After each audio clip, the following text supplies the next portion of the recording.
How we doing, Paul? Good to be here, Gavin. How's life? You're killing it. It's not too bad. I've been trying to spend more time on YouTube recently, spend more time on scripting videos especially, and less time on Twitter, which is very addictive, but I'm trying to get away from Twitter a little bit. So I put this video up last night because I thought it was quite apropos with what's going on with the whole sexual abuse scandal fallout, because it seems to be being conflated by the media and by the left. I'll give you an example. The last thing I saw on Twitter last night was a headline out of Fox News. Steven Seagal accused of telling actress to sit on his face in 1991. So they're talking about, this was a conversation over the phone, Gavin. Like, he didn't even say it to her face. She said no. That was the end of it. Whatever else Steven Seagal may have done, it's like the world will keep turning despite this apocalyptic bombshell from 26 years ago. And that's what I talked about in the video that I put up last night, the new sexual Puritans. So the process that we're seeing, they're conflating all these like vague allegations, men clumsily approaching women being rebuffed, and then taking it and conflating it with actual sexual assault of the Harvey Weinstein variety. So you've seen all these top feminists over the past couple of weeks, Lindy West being given a platform by the New York Times, Helen Rosner, Kate Harding, Matt McGorry, the actor on CNN, basically saying, oh, look, this proves what we claimed all along, that all men are misogynists, all men are perverts. Look what's happened. We've been proven right. So they're taking it, twisting it, and hijacking it to try and resurrect third wave feminism, trying to resurrect this misandric belief that all men are perverts, again, to fulfill their own agenda, which is, if you read the articles, the only way you can atone, Gavin, for being a misogynist and a sexist is to adopt all our far left political beliefs. Well, isn't that a coincidence? Yeah, well, it's ultimately about power, right? It's about telling you how to have sex, what you can and can't do. And I think that's why they embrace Islam, because the jihadists are saboteurs. So they're going to burn your house down, metaphorically and maybe literally. And then once they've sabotaged culture, then I can get in there and I can dictate everything, including how courtship works, how all men behave, what men say. No, I mean, they make a list. There's a big Medium article which went viral by Helen Rosner, sorry, and she lists it. She says, right, now you have to support Black Lives Matter. You have to stop watching non-ethical porn. You have to stop using the term social justice warrior and feminazi. You have to support abortion. You have to be quiet as men. Otherwise, you're on the same team as all these evil sexual abusers. So it's completely transparent what they're doing. It's like the professor with the New York Times op-ed yesterday, you know, should I let my kid be friends with white people? You read his article and it's like, yeah, you should apologize for being white. And by the way, that's not enough. You also have to adopt all my far left political beliefs. So it always comes back to that over and over. So it's a simple power play, like you said. It's so transparent what they're trying to do with this. Well, his wife is white, by the way, that guy. Yeah, so half of his friends are white as well. Yeah, he's clearly friends with whites. Well, every time you argue with feminists about this, they always say the same thing about all the fake allegations. And again, it's becoming a challenge here to separate all the stories because we sound like we're rape apologists here. Yes, rape is bad. That's why we have the cops. Go to the cops. Even sexual assault, go to the cops. Anything untowards and it's illegal, go to the cops. Otherwise, I don't know, you didn't like the way someone spoke or you felt uncomfortable. If it's not illegal, get over it. You know, we all have. But the one thing these women keep saying is, why would they lie? Why would they exaggerate? Why would they want to put themselves through that? And I say, because I can give you a bunch of examples like Jamie Peck, who built her career on criticizing Terry Richardson, or Beth Sterling, who built her career pretending that her ex-boyfriend Kill Hartman raped her. There's a real currency in being a victim here. That's their motive to lie.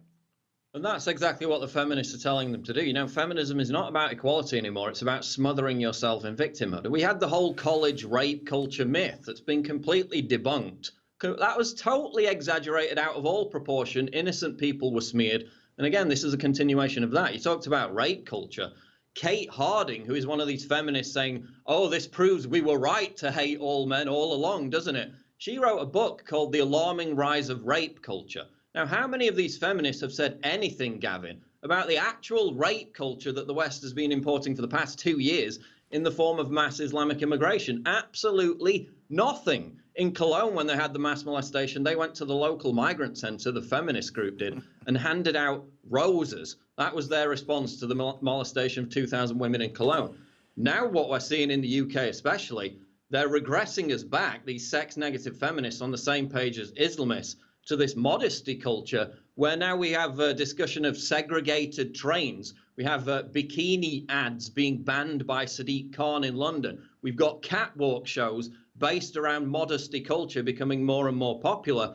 So again, you know, they're becoming the new Puritans. They're actually regressing women's rights, women's lib, the sexual revolution, back to something akin to what the actual Islamists want, which is not very progressive, is it? No, and it's also proof that this has nothing to do with feminism and everything to do with power. They are sitting there saying, I'm a feminist, and then they get the head of the Women's March to be Linda Sarsour, who wants women to be second-class citizens. Isn't that just a bona fide piece of evidence that you don't care about what you're saying? You're clearly contradicting yourself on a daily basis, so your real objective must be, I want to take over. Exactly. It boils down to that every time. Linda Sarsour, who talks about, what was it like, removing women's vaginas. I mean, that was one of her things aimed at Ayaan Hirsi Ali. Absolutely despicable woman. You've also got male feminists, and Matt McGorry came out on CNN and said, yeah, we're all complicit. All men are complicit in this. We need to take the blame. But then the actual male feminists, and you've seen this, Gavin, they come out and they're exposed as actual abusers of women. People like Sam Chris Myers was the other one, the British writer, having excoriated us for years about how misogynistic we are, but because we put out YouTube videos, they turn out to be actual sexual abusers of women, overcompensating for that obvious deficiency in their own personality. So that's what really peeved me about this. Yeah, Louis C.K. was so sanctimonious, saying everything bad about women, everything bad in a woman's life comes from a man. Or Rob Reiner, I think we're about to see tons of stuff on him. Meathead from Archie Bunker's Place, always telling us how horrible we are. I'm sure it's just projection. I'm sure the vast majority of these times they criticize us, it's because they are projecting. Like, look at the way they say, we want to commit literal genocide. It's such a weird thing to say. And then you go, wait a minute, you're a socialist, you're a Stalinist.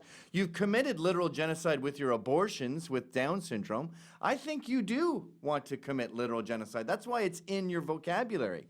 It's in your mind, you pig. It's total projection. I mean, and this whole anti-white thing now is it's virulently out of control on Twitter. It's every single day the demeaning of white people. That's the new racism, the last form of acceptable racism. Socially acceptable racism is racism against white people. The other thing with the sexual abuse scandal is it's all allegation and social media mob outrage, and that's like all the proof they need now. So now in the UK, you had a Welsh politician called Carl Sargent who was accused of these vague allegations of sexual assault. They weren't even named. He killed himself. Yeah. His family came out and said he committed suicide because he couldn't respond to these allegations properly. So it's now actually driving people to kill themselves because of this witch hunt mentality that we're now seeing. And even after the suicide, you'll see people saying, well, doesn't that show he's guilty? Doesn't that prove that he has some guilt there?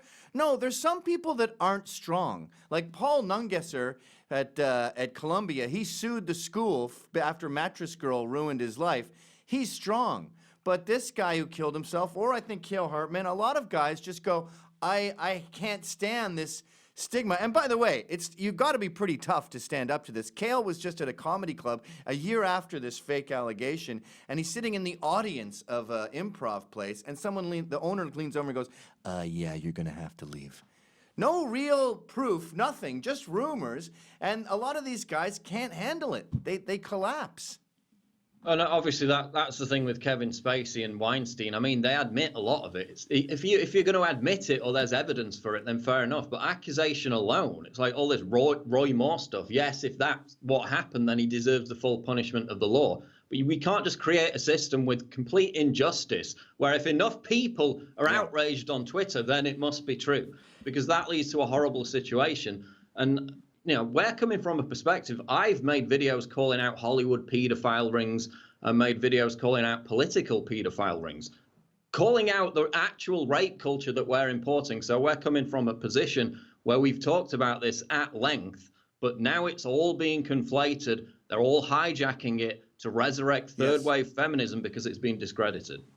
Well, again, I'm sorry to keep harping on it, but power, power, power. Like the Title IX thing in schools, kangaroo courts. So they say, mattress girl goes, I got raped. We go, no problem. We've been working on this since the Magna Carta. Go to the cops. We'll get the evidence. We'll get the camera footage. Don't worry. We're going to help you. And she goes, no, I don't want to do it that way. I feel unsafe, she said. Now, I know New York cops who said they saw her texting him afterwards flirtatiously. So they said, you're going to get in big trouble. So she went, nah, I don't like that way. I want to have my own court at Columbia, where the accused doesn't get to even know who's accusing him or when the date of the accusation was. So now they have their own courts, their own Title IX, their own kangaroo court, and they can exercise, they're the law now. They're the police. They're the judge and jury and the executioner. It's downright fascist is what it is. And it's obviously partisan. Like Hillary Clinton constantly during the campaign said, women need to be believed when they make the accusation. Apart from if Bill Clinton raped them, then we'll not talk about that. But it's women only need to believe if the target of their accusation is politically on the right. Okay. And, you know, the right does that to some extent too, but it's mainly on the left, especially with Hillary.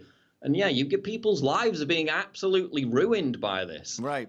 When they come out and say, no, I didn't do this still, well, enough people are outraged, forget it. Delete your account. Your career's ruined, and these people are even being driven to suicide now. So that's the problem with it. It's this huge witch hunt that we're seeing over the past couple of weeks with this. Okay, last point.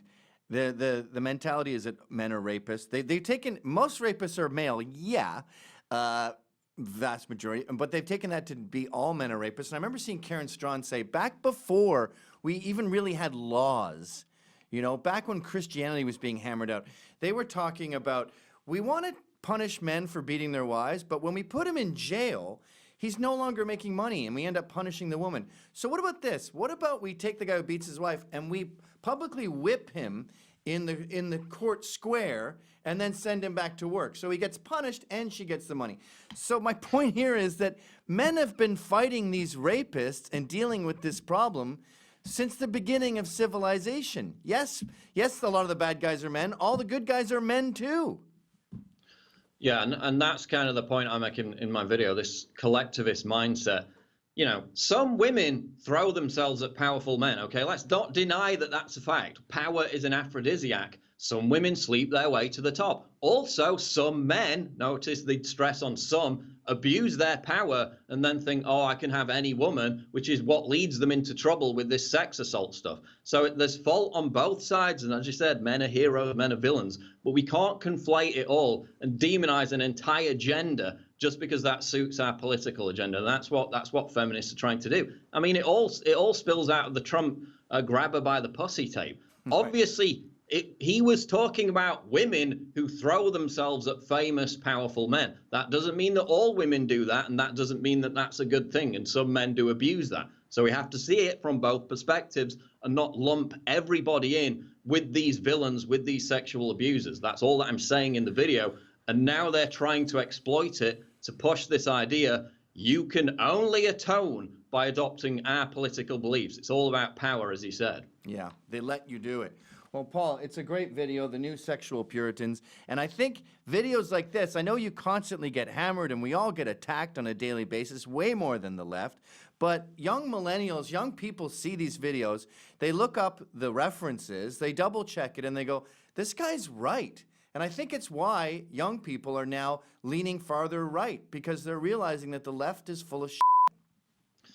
Well, it's just a reality-based thing, isn't it? I mean, some of these videos, I read books and research for 3 weeks, like all the stuff about architecture. I don't just spew out an opinion, and people can see that in the videos. They can go to the sources. Everything has a screenshot. You can go and Google the study or the headline, and that's why Julian Assange, for example, said that these videos that I'm producing are red-pilling an entire generation of young people. No higher praise than from Julian Assange, who seems to have his finger on the pulse on a lot of things. So you're right. That's why they're paranoid. That's why they're now trying to censor us on YouTube. Because I joked that YouTube was a right-wing safe space, and that's when the New York Times sent out the bat signal, and that's when a lot of this censorship started to unroll. So they know we're having a big effect, and they're frightened by it. Yeah, they won't debate us because they want power, so they just want to silence us, like all fascists. Paul, thanks for coming on the show, and we're gonna we got into your video before. We're gonna do everything we can to promote it. Great stuff. Thanks a lot, Gavin. Cheers, Paul. Cheers.